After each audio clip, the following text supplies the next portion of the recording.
এমন ট্রলার নিয়ে আসে যেই ট্রলারে ধারণ ক্ষমতা 11 জন, এরাই থাকে 10 জন, একজন থাকে মাঝি। কারে উদ্ধার করে? বন্যা একটি ভয়াবহ দুর্যোগ যা হাজার হাজার মানুষের জীবনে অন্ধকারের ছায়া নেমে আসে। বাড়িঘর ভেঙে যায়, ফসল নষ্ট হয়, প্রাণহানির শিকার হন বহু মানুষ।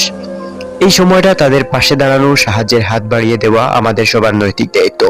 কিন্তু দুর্ভাগ্যজনকভাবে এই মানসিক দায়িত্ব পালন করার নামে কিছু মানুষ ও সংগঠন তাদের নিজের প্রচার ও বিনোদনের জন্য বন্যা পরিস্থিতিকে একটি উৎসবে পরিণত করেছে। বন্যায় সাহায্য করতে যাওয়া একজন ভাইয়ের মুখ থেকে আমরা একটু শুনবো। এরা এমন ট্রলার নিয়ে আসে যেই ট্রলারে ধারণ ক্ষমতা 11 জন, এরাই থাকে 10 জন, একজন থাকে মাঝি।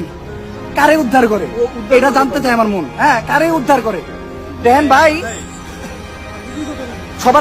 সবার উদ্দেশ্যে বলতেছি না, এইটা নিয়ে বিরক্ত, ফেনীবাসীও বিরক্ত, এমনকি মাইকিং চলছে। দেন আমি গাজীপুর থেকে আসছি, আমার তখন কষ্ট লাগে যখন এখান দিয়ে মাইকিং দিয়ে কয় যে ঢাকার থেকে তারা আসছেন ভাই, আমরা ফেনীর মানুষ এত গরিব না, ওই আপনারা নিয়ে আইছেন, ওই 10 জনে একটা বোর্ডে শোতে আইতেছেন। আমার ভাই তখন বুকটা ভাইটা দেয়, এনে সারাদিন চিল্লাইয়া, সারাদিন এনে খাইয়া না খেয়ে কষ্ট কইরা যখন দেখি যে কিছু মানুষের জন্য, আমাদের গাজীপুর থেকে ঢাকার থেকে আসা মানুষের। শুধু তাই নয়, কিছুদিন আগে সোশ্যাল মিডিয়ায় একটি ভিডিও ভাইরাল হয়েছে যেখানে দেখা যায় একটি গ্রুপ বন্যার্তদের এলাকায় গিয়ে সাহায্যের নামে শুধু ছবি তুলেছে এবং ফেসবুকে লাইভ করছে। তাদের সাহায্যের প্যাকেটগুলো দেখার মতো নয়, তাদের প্রয়োজনীয় জিনিসপত্রের চেয়ে বরং প্রচারমূলক সামগ্রী বেশি।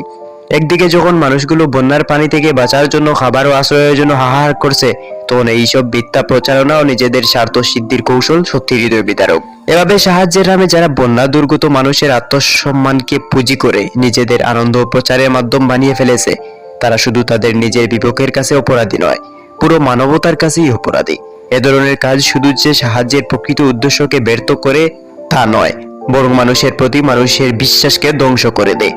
যারা সত্যিকারভাবে সাহায্য করতে চায় তাদেরকে সন্দেহের চোখে দেখা হয়, যা সমাজে আরো বিশৃঙ্খলার সৃষ্টি করে।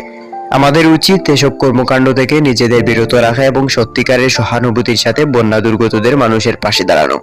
প্রকৃত সাহায্য হলো এমন কিছু যা তাদের জীবনে আসলেই পরিবর্তন এনে দেয়, শুধুমাত্র ক্যামেরার সামনে নয়, বরং মানুষের হৃদয়ে সহানুভূতির অঙ্গীকার স্থাপন করে। Khaled Ahmed, news light.